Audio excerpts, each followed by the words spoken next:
我命令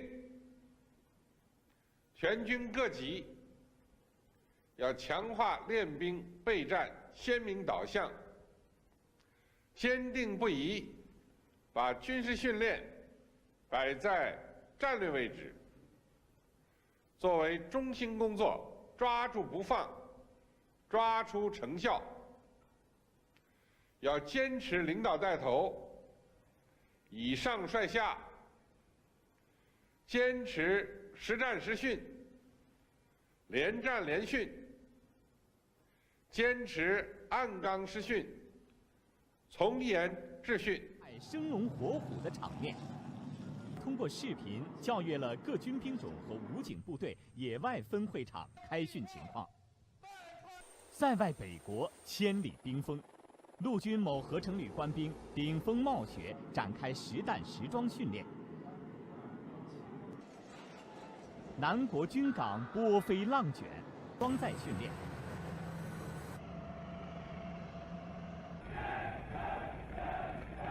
冀中平原。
The real face of North Korea. This is the regime that's very, very close to getting deliverable nuclear weapons. And I think that it was interesting that they used the term deter America, their nuclear capability. So I think they're kind of puffing themselves up here. I think they are worried about a U.S.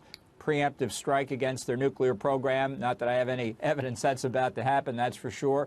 But I think they're trying to imply if we strike them, they'll hit us with nuclear weapons. They don't have that capability at the moment. I think it shows actually they're nervous. And that what they really want to do is back us off. So Vice President Pence, as you mentioned, will be going for the opening ceremony. It's an important assignment. He's not just there to watch the ceremony. He'll be meeting with South Korean President Moon, be going up to the DMZ. So this is a significant time for him to be there. Is going to the DMZ a reminder, or is it a poke in the eye of Kim Jong-un? Well, I think it's important that presidents and vice presidents go up there. I think it reaffirms our support for the South Korean alliance. And I think it's a mark that we see through the North Korean propaganda. Maybe other people around the world are oohing and eyeing because the North Korean and South Korean female ice hockey stars are going to play as one team. This whole thing is blue smoke and mirrors. It's an effort to divert our attention from their continuing progress on nuclear weapons and ballistic.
that the United States knows the fate that they're suffering and that we have their best interest at heart. I think it's very similar to some of the things that President Reagan did during the Cold War that inspired the prisoners in the Soviet Gulag.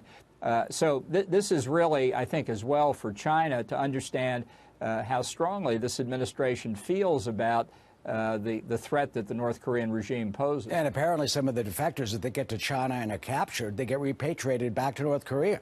And they get executed publicly, we're told. Yeah, look, it's very risky to try and escape, and that's why the heroism that they display is so important. It's so important to recognize it. Look, I don't think we can blink the reality here. North Korea is getting ever closer to deliverable nuclear weapons, barring some dramatic action by China, which is an increasingly fading hope, I think, at this point. We're coming down to the decision either to accept nuclear weapons in the hands of this very bizarre regime, or consider the use of military force. These are not happy choices, but we're running out of options.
Wouldn't military force, though, wouldn't that choice be catastrophic, considering the millions who could be killed potentially in South Korea, with Seoul 35 miles from the DMZ?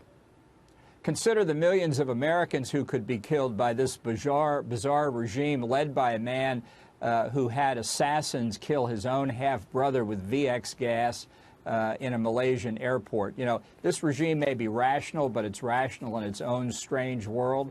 And having them with that capability and the ability to sell it to others, I think we're going to have a debate on this. Are we going to accept that, or do we find it unacceptable? Now, I take the word unacceptable to mean we will not accept it. That's the issue we're coming to. You know, you mentioned President Reagan meeting with the dissidents. He met in 1988 with dissidents in Moscow during a visit. And he said this, quote, "I have to believe that the history of this troubled century will indeed be redeemed in the eyes of God and man, and that freedom will truly come to all." And do you believe that potentially one day could include North Korea? Well, I think it certainly could include North Korea. South Korea has proven it can function as a democratic society.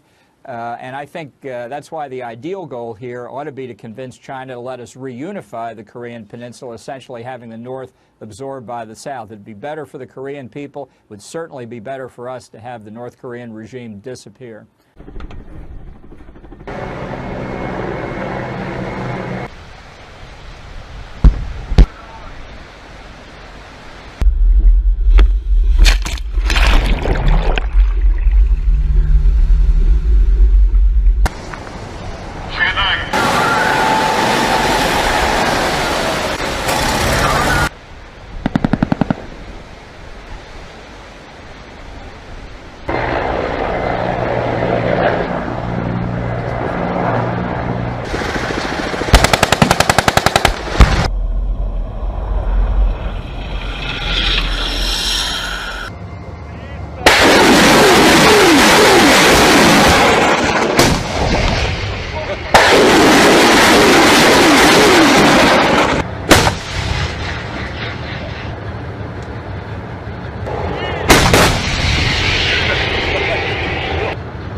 highlighting a North Korean defector in his speech or North Korea's well-documented human rights abuses. The president's speech could also be seen by the North as evidence that the U.S. is laying the groundwork for some sort of military strike. Now, North Korea is planning its own show of force next week. They're planning on holding a massive military parade the day before the Olympics begin. They say this is to mark the 70th anniversary of the founding of its military.